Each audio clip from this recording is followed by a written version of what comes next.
Hello everyone, welcome back to my channel curious Kalyan. So ఈ వీడియోలో మనం వచ్చేసి మా స్టార్టప్ని ఎవరు ఫండింగ్ చేస్తున్నారో నేను ఎక్స్ప్లెయిన్ చేస్తాను. సో లాస్ట్ మంత్ ఒక వీడియో చేశాను అనమాట నేను.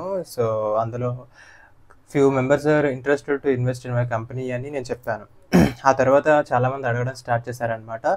సో మీ కంపెనీకి ఎవరు ఫండింగ్ చేస్తున్నారు, అసలు ఏంటి ఇన్వెస్టర్స్ అంటున్నారు, వాట్స్ గోయింగ్ ఆన్ చెప్పండి, ఒక వీడియో చేయండి అని రిక్వెస్ట్ అయితే వచ్చాయన్నమాట. సో ఇప్పుడు మనం ఈ వీడియోలో నేను మొత్తం ఎక్స్ప్లెయిన్ చేస్తాను. మా స్టార్టప్కి ఫండింగ్ ఎలా వస్తుంది, ఇన్వెస్టర్స్ ఎక్కడి నుంచి వచ్చారు, and what's going on, everything will see. మీరు ఇప్పుడు ఈ వీడియోకి ఉన్నపరంగా లైక్ కొట్టాలి. అండ్ అలాగే కింద హైప్ అని ఒక ఆప్షన్ వచ్చింది, హైప్ మీద క్లిక్ చేసి కొన్ని పాయింట్స్ అయితే యాడ్ చేయండి. సో దట్ మన వీడియో అనేది బూస్ట్ అయ్యి చాలామందికి రీచ్ వెళ్తుంది, రైట్? సో ఫస్ట్ ఫండింగ్ గురించి మాట్లాడుకున్నట్టయితే, మేము ఫండింగ్కి అసలు ఆ థాట్ మాకు ఎట్లా వచ్చింది అంటే, రీసెంట్గా ఒక ఆయన మాకు కాల్ చేశారనమాట.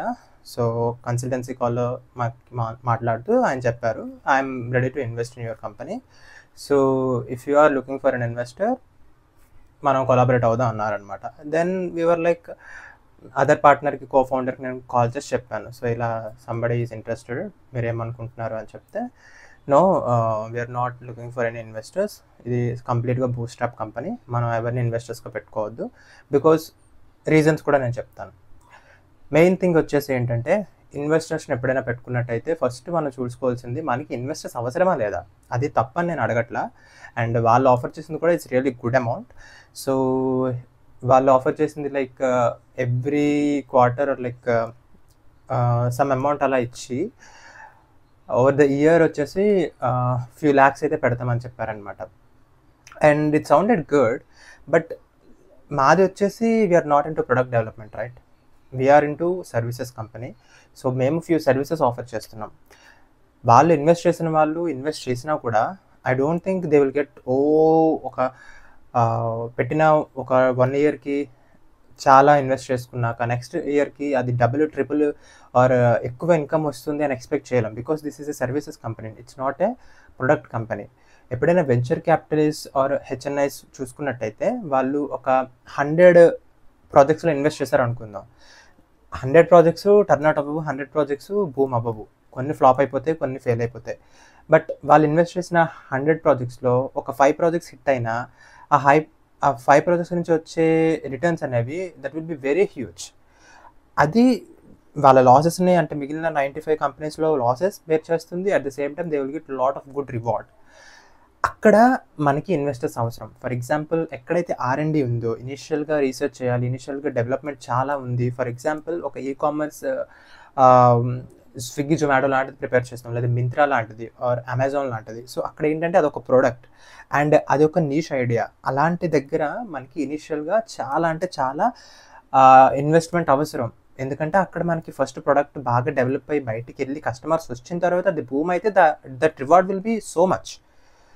అక్కడ మనకి ఇనిషియల్గా మనం బేర్ చేసే వాళ్ళు ఇన్వెస్టర్స్ మనకు అవసరం. బట్ మాది చూసుకున్నట్టయితే వీఆర్ ఇన్ టు సర్వీసెస్. ఇంకా క్లియర్గా చెప్పాలి అంటే, మాకు ఇట్స్ ఏ లీనియర్ బిజినెస్ అనమాట. మాకు డే 1 నుంచి ప్రాఫిట్ వస్తూనే ఉంది, రైట్? సో మేము కంపెనీ పెట్టిన ఫస్ట్ డే నుంచి మాకు ప్రాఫిట్స్ వస్తూనే ఉన్నాయి. మాది ఒక 1 ఇయర్ తర్వాత వెళ్ళి భూమి అయ్యి మనకి ఎక్కువ రివార్డ్ రావాలన్న కోరిక లేదు. పెట్టిన ప్రతి ఒక్క నిమిషానికి కూడా మాకు రివార్డ్ అయితే ఉందన్నమాట. ఇప్పుడు మనం అంతా ట్రై చేసి పెట్టిన తర్వాత పోయిద్దేమో అన్న బెంగ కూడా లేదు. అలాగే ప్రాఫిట్ కూడా టూ మచ్ రావట్లేదు అనమాట. బట్ కమింగ్ అంటే ఒక స్టడీ అండ్ స్టేబుల్ ఇన్కమ్ అయితే మనకు వస్తుంది. సో ఇలాంటి టైంలో మనకు ఇన్వెస్టర్స్ని పెట్టుకొని వాళ్ళకి ఫర్ ఎగ్జాంపుల్, మాకు క్లయింట్స్ వస్తే బిజినెస్ వస్తుంది, బిజినెస్ వస్తే మనం డెలివరీ చేస్తాం, డబ్బులు వస్తే దాని నుంచి ప్రాఫిట్ వస్తుంది. ఇందులో మళ్ళీ ఇన్వెస్టర్స్ కొంత ఇవ్వాలి, రైట్? సో ఇప్పుడు ఇన్వెస్టర్ ఎట్లా చూస్తారు అంటే, నేను ఇన్వెస్ట్ చేశాను కాబట్టి they will interfere in multiple things. అంటే మన కంపెనీ కల్చర్లో ఇన్వాల్వ్ అవుతారు, ఆ వర్క్ ఫ్లోని వాళ్ళు ఇన్వాల్వ్ అవుతారు, అండ్ అలాగే కొన్ని డిసిషన్స్లో వాళ్ళు ఇన్వాల్వ్ అవుతారు. అండ్ మనం చూసుకున్నట్టయితే vision and growth of this company, and మన road maps, quarterly road map, and అలాగే ఓవర్ ద కంపెనీ మనం తీసుకొచ్చే చేంజెస్ అన్నిటిలో కూడా వాళ్ళకి అప్డేట్ చేయాలి. And they will be a key decision and key role play చేస్తారనమాట. అలాంటప్పుడు యాజ్ ఎ ఫౌండర్, కో-ఫౌండర్, మేము అందరం కూడా కొన్ని డిసిషన్స్ తీసుకునేటప్పుడు మాకే చాలా కాన్ఫ్లిక్ట్స్ ఉంటాయి. And we don't want third person to come and interfere and make it more complex. So మేమేమనుకున్నాము అంటే, ఇన్వెస్టర్స్ అవసరం లేదు. ఎందుకంటే it's like completely zero investment. How we started from our home. Company అనేది మనం ఎక్కడ రెంట్కి తీసుకోలేదు, ఉన్న ఫ్లాట్లోనే స్టార్ట్ చేసాము. And we are working remotely, we have systems of our own. And ఎక్కడైనా మాకు కాస్ట్ కావాలి అంటే హైరింగ్లో కావాలన్నమాట. ఫర్ ఎగ్జాంపుల్ ప్రాజెక్ట్స్ లేవు, but still we're anticipating few people, I mean like ఫ్యూచర్లో కొన్ని ప్రాజెక్ట్స్ వస్తాయని డిసైడ్ అయ్యి కొంతమందిని హైర్ చేసుకున్నాం. ప్రాజెక్ట్స్ వెళ్ళేటప్పుడు కొన్ని రావచ్చు, కొన్ని రాకపోవచ్చు రెవెన్యూ. సో అలాంటి టైంలో కొన్ని ప్రాజెక్ట్స్ మనం చేస్తాం, but they will still go on loss. So అలాంటి టైంలో పేర్ చేయాలి, ఎంప్లాయీస్కి జీతాలు ఇచ్చుకోవాలి. సో అక్కడ మాకు ఇన్వెస్ట్మెంట్ అవసరం. ఆ ఇన్వెస్ట్మెంట్ జీతాలు ఇచ్చుకునేది ఏముంది, వి థాట్ లైక్ మనమే ఎలాగో కొంచెం వచ్చిన కంపెనీలు వచ్చిన ప్రాఫిట్లోనే దాన్ని యూజ్ చేసి వాళ్ళకి జీతాలు ఇచ్చేద్దాం, అంతేగాని వీళ్ళకి జీతాలు ఇద్దాము అని స్పెషల్గా ఒక ఇన్వెస్టర్ని పెట్టుకొని మనం ఎందుకు ఇన్వాల్వ్ చేసుకోవాలి. Because it's a linear business, right? Investor వచ్చిన తర్వాత we have to show certain profit over the years. మనం వచ్చిన తర్వాత ఆయనకు పాపం ఏం ప్రాఫిట్ ఇవ్వలేకపోయామో అన్న ఫీల్ ఉండకూడదు. వాళ్ళు కూడా ఇన్ని మంత్స్ నుంచి ఇన్వెస్ట్ చేసి ఇన్ని ల్యాక్స్ పెట్టిన తర్వాత they will also expect some revenue, right? ఆ రెవెన్యూ మనం జనరేట్ చేయలేనప్పుడు they will be at the risk. And నన్నడైతే లీనియర్ బిజినెసెస్కి అసలు ఇన్వెస్టర్స్ అవసరం లేదు. If you are founder of another company like small startup and మీరు ఏదో ఇన్వెస్టర్స్ అని ఆశపడిపోయి ఇన్వెస్టర్స్ వచ్చేస్తే మనకు సూపర్ ఉంటుంది, వాళ్ళు ఇచ్చే డబ్బులతో మనం బిజినెస్ చేసేద్దాం అనుకోకండి. కొన్ని బిజినెస్లకి ఇన్వెస్టర్స్ అవసరమే లేదు. ఫర్ ఎగ్జాంపుల్ మా బిజినెస్ మాకు అసలు ఇన్వెస్టర్స్ అవసరం లేదు. ఎందుకంటే ఇక్కడ ఏముంది, ఇన్వెస్ట్మెంట్కి ఆస్కారం ఎక్కడుంది? జీతాలు, ఎంప్లాయీస్ని పెట్టుకొని వాళ్ళకి జీతాలు. మేబీ ఒక కంపెనీ పెడితే ఆ కంపెనీకి రెంట్, సిస్టమ్స్ తీసుకుంటే కంప్యూటర్స్ తీసుకుంటే కంప్యూటర్స్కి, రైట్? సో కంప్యూటర్స్కి, రెంట్కి అండ్ అలాగే హెచ్ఆర్ శాలరీస్ పే చేయాలి. ఏవైతే ఉన్నాయో వీటి గురించి అనేది మనం ఈ ఇన్వెస్టర్ని తెచ్చుకొని పెట్టుకుంటే వాళ్ళకి మనం ఒక స్టేబుల్ ఇన్కమ్ మనం ఒక ఫ్యూచర్లో చూపించగలమా అంటే it's not a product company. ఫ్యూచర్లో మీకు ఇది భూమి అయిపోయి ChatGPT లాగా ఓవర్ ద ఇయర్ ఒక మంచి సబ్స్క్రిప్షన్స్ వచ్చేసి మంచి భూమి అయిపోతుంది అని మనం ఎక్స్పెక్ట్ చేయలేం. యూ హ్యావ్ టు మార్కెట్ చేసుకొని క్లయింట్స్ని తెచ్చుకోవాలి. క్లయింట్స్ని తెచ్చుకుంటేనే నీకు బిజినెస్ ఉంటుంది, లేదంటే you have to shut down. మన బిజినెస్ అనేది మూతపడిపోతుంది. సో ఇలాంటి టైంలో మనం ఎలా అంటే everyday it's a hustle. Product build చేస్తాం, లాంచ్ చేసాము, హ్యాపీ కూర్చుందాం, ఇప్పుడు it will ride and it will bring customers అని మనం అనుకోలేం. You have to hustle everyday. You have to reach out to your clients. వాళ్ళు కాల్ చేసి you have to give a proposal, you have to share your budgets about your project and proposal, and if they feel like it is like feasible and within their budget, within their range, అప్పుడు వాళ్ళు reach out అవుతారు. Then you have to come back and see మన అసలు year కాస్ట్కి మనం ఈ contract finish చేయగలమా లేదా అని. దెన్ కొంచెం లాస్కి అయినా కొంచెం ఎక్కువ మనీ వచ్చినా either profit or loss you have to bear and do it. So ఇట్లా ఎవ్రీడే ఒక క్లయింట్స్ని తీసుకొచ్చాం కదా లైఫ్ లాంగ్ ఉండిపోతాడు అని లేదు. ప్రాజెక్ట్ చేసేస్తున్నా అతను వెళ్ళిపోతాడు, మళ్ళీ కొత్త క్లయింట్ తెచ్చుకోవాలి. So as a founder I have to run behind every client. Projects తేవాలి, క్లయింట్స్ని తేవాలి అని నా పని.